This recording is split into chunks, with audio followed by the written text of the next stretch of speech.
Hello students, welcome to our YouTube channel. Hope you are doing well. Today we are going to discuss about discretionary power of governor. तो lecture की शुरुआत करने से पहले हम सबसे पहले जानेंगे क्या होता है गवर्नर और क्या होता है discretionary power of a governor. तो सबसे पहले आइए हम देखते हैं कुछ बेसिक इन्फॉर्मेशन गवर्नर के बारे में। तो who is governor? Governor is a executive head. Governor is a executive head of state. Governor is a executive head of state. Next, an execution an execution action being taken an execution action being taken by the name of governor। देखो, जिस प्रकार central में राष्ट्रपति एक पद है, उसी प्रकार स्टेट के अंदर एक एग्जीक्यूटिव हेड बनाया गया है जो गवर्नर के नाम से जाना जाता है। एक स्टेट के अंदर कोई भी एग्जीक्यूशन एक्शन जो लिया जाता है वो गवर्नर के नाम से लिया जाता है। And governor is appointed by president for 5 year। देखो, जिस प्रकार सेंट्रल में राष्ट्रपति को अपॉइंट किया जाता है 5 साल के लिए, उसी प्रकार स्टेट में 5 साल के लिए गवर्नर को अपॉइंट किया जाता है। तो अब हम देखेंगे क्या होता है गवर्नर का क्या कार्य होता है। देखो, how governor work and what governor work is very different topic. Today we need to discuss about discretionary power of a governor। देखो, अगर हम गवर्नर के कार्य पर चर्चा करेंगे तो वो एक अलग पूरा टॉपिक बनेगा। तो आज हम सिर्फ जानने का कोशिश करेंगे डिस्क्रिशनरी पावर ऑफ गवर्नर। क्या होता है डिस्क्रिशनरी पावर? देखो, जनरली जो गवर्नर होता है वो काउंसिल ऑफ मिनिस्टर की सिफारिश पर कार्य करता है। जैसे राष्ट्रपति जो होता है वो मंत्रिमंडल की लिखित सिफारिश पर कार्य करता है, उसी प्रकार जो राज्यपाल होता है वो राज्य के मंत्रिमंडल की लिखित सिफारिश पर कार्य करता है। लेकिन कुछ विषयों में वो इंडिपेंडेंटली कार्य करता है, उसको बोलते हैं डिस्क्रिशनरी पावर ऑफ गवर्नर। यानी कि जब गवर्नर अपनी इच्छा के अनुसार कार्य करे उसी को बोलते हैं डिस्क्रिशनरी पावर। तो आज हम देखेंगे कि ऐसे कौन से कार्य हैं जो गवर्नर अपनी इच्छा शक्ति के अनुसार कर सकता है। So here we are going to discuss about discretionary power of a governor. तो सबसे पहले जो डिस्क्रिशनरी पावर है are divided into two parts। First is constitutional discretion and first is constitutional discretion and second is situational discretion. देखो, ऐसे कुछ governor के पास ऐसे कुछ पावर है जो संविधान ने उनको दिया है, और ऐसी कुछ पावर है जो परिस्थितियों के अनुसार गवर्नर को मिलती है। So here we need to discuss about constitutional discretion, a power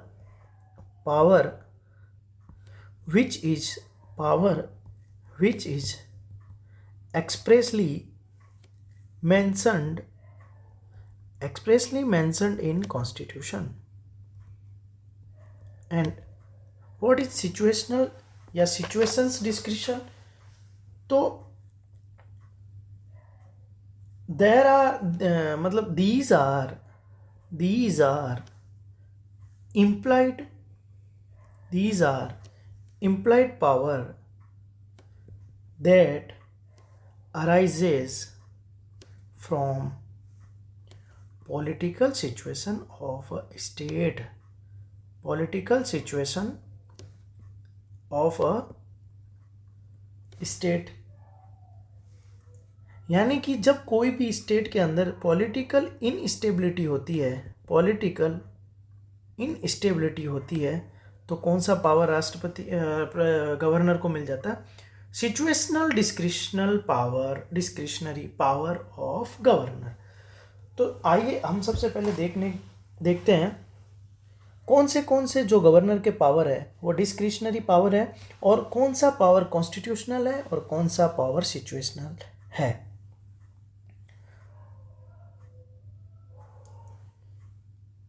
आइए सबसे पहले देखते हैं जो डिस्क्रिशनरी पावर है वो कौन से होंगे। सबसे पहला देखो, सब चीज़ तो लिखी नहीं जा सकती, मैं सब हेडिंग्स लिख लेता हूँ और बाकी हम चर्चा कर लेते हैं ताकि आप समझ पाओ। देखो, जो डिस्क्रिशनरी पावर है जनरली वो कौन से हैं। सबसे पहला है प्रेसिडेंट रूल। आर्टिकल कॉन्स्टिट्यूशन के आर्टिकल 356 और 365 के अंदर इसको मेंशन किया गया। होता यूँ है कि जब एक राज्य संविधान के अनुसार अपने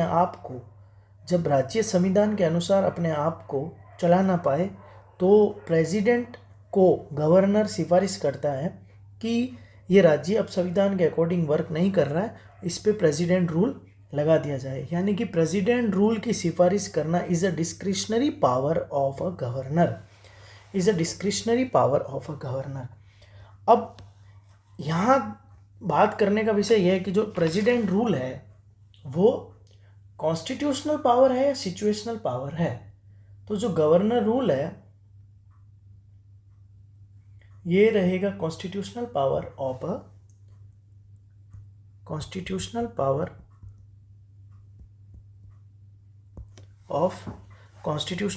ऑफ गवर्नर, जो कॉन्स्टिट्यूशन ने गवर्नर को दिया है। ये सिचुएशनल नहीं होगा। या फिर हम ऐसा कर सकते हैं कि पहले सब डिस्क्रिशनरी पावर लिख देता हूँ, उसके बाद मैं कॉन्स्टिट्यूशनल और सिचुएशन को अलग अलग डिवाइड कर दूंगा। Here president rule which is mention in article 356 of Indian constitution. Second discretionary power रहेगा रिजर्वेशन ऑफ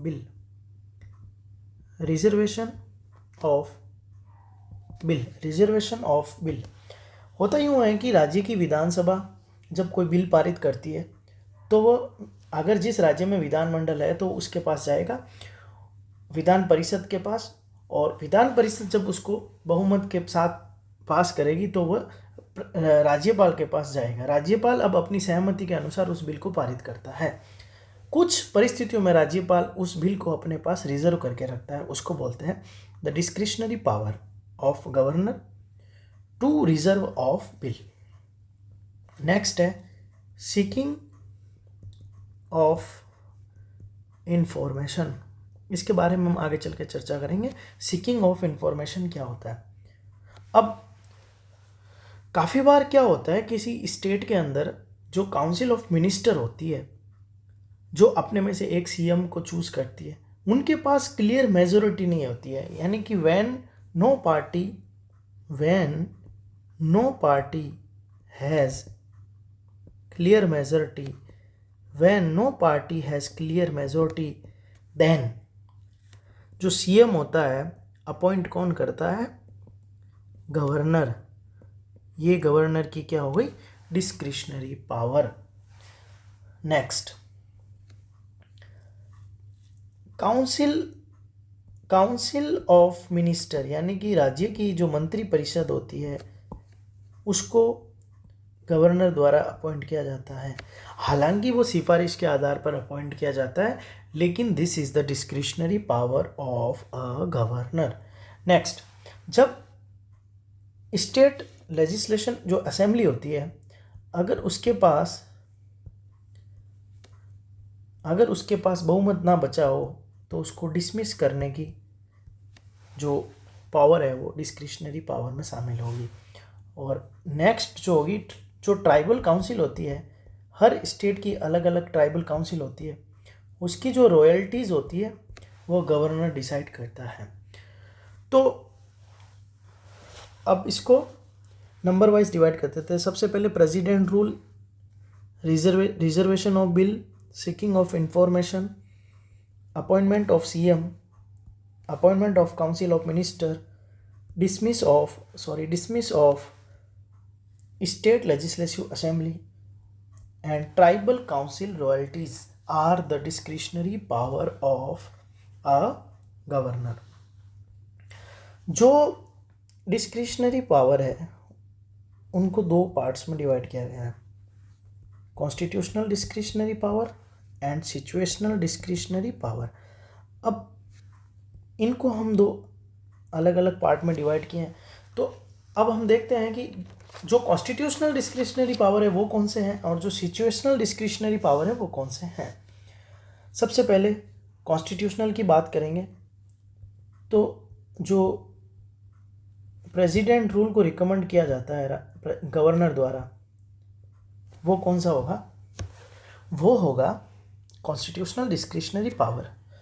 रिजर्व करना बिल को, reservation of bill are the constitutional discretionary power। Third, when governor act as a administrator of UT, then governor can take action by their discretion। और fourth होगा seeking information. अब क्या होता है seeking information, इसको एक बार देखते हैं। Seeking information from CM regarding state administration.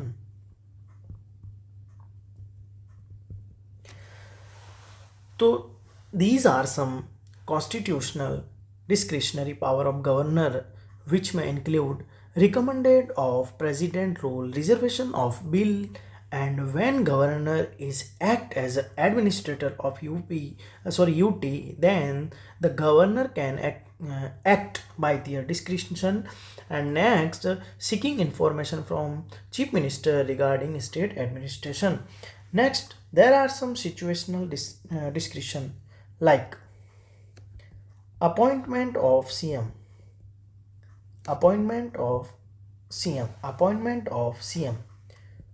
dismiss करना, dismiss council of minister, and next dissolve करना state legislative assembly when council of minister lost majority। अब एक बार इसको वापस देखते हैं। डिस्क्रिशनरी पावर को independent power of a governor which are divided into two parts, constitutions and situational. Constitutional discretion में seeking information, recommended, president rule, reserve certain bills, and when governor act administrator of a UT then they can take action by their discretion. Next, there are some situational discretion which are dismiss करना council of minister and appoint of CM, and when council of minister lost their majority then governor dissolve the state legislative assembly। अब इसके अंदर एक supreme court का judgment है, landmark judgment SR Bommai versus union of India. इसमें supreme court held that first, इसको मोटा मोटी हम कह सकते हैं कि इसके अंदर सुप्रीम कोर्ट ने जो डिस्क्रिशनरी पावर है उसकी लिमिट किया। किसको? Limit on discretionary power of governor. इसमें कुछ सुप्रीम कोर्ट ने जजमेंट दिया। फर्स्ट जजमेंट ये था कि डिस्पाइट ऑफ कॉन्स्टिट्यूशनल डिस्क्रिशन, हमने देखा था डिस्क्रिशन दो प्रकार के होते हैं, सिचुएशनल एंड कॉन्स्टिट्यूशनल। तो constitutional डिस्क्रिशंस, despite of constitutional discretion must generally act on advice of council of minister. यानी कि यहाँ पे सुप्रीम कोर्ट ने बोला कि जो गवर्नर है वो कॉन्स्टिट्यूशनल डिस्क्रिशन पे अपने डिस्क्रिशनरी पावर का यूज़ कर सकता है, लेकिन जो सिचुएशनल है उस पर काउंसिल ऑफ मिनिस्टर की एडवाइस लेगा। तो इसमें सेकंड हम पढ़ेंगे मिनिस्ट्री, जो मिनिस्ट्रीज की स्ट्रेंथ होती है, ministry strength should be tested on the floor of house. It is not a private opinion of government. तो इन दो जजमेंट के साथ सुप्रीम कोर्ट ने SR बम्बई वाद में राष्ट्रपति की डिस्क्रिशनरी पावर पर कुछ लिमिट्स लगा दी। तो अब इसका जो, मान लीजिए आपके पास क्वेश्चन आ गया, explain discretionary power of governor. सबसे पहले हम डिफाइन करेंगे गवर्नर के बारे में कुछ फैक्ट्स, फिर डिस्क्रिशनरी पावर ऑफ गवर्नर के बारे में कुछ फैक्ट, फिर 2 टाइप ऑफ डिस्क्रिशनरी पावर जिनमें हम एक्सप्लेन कर देंगे, एंड नेक्स्ट इसी के आगे लिख देंगे रिलेटेड लैंडमार्क जजमेंट, उसमें लिख देंगे SR Bombay, and this is the enough answer.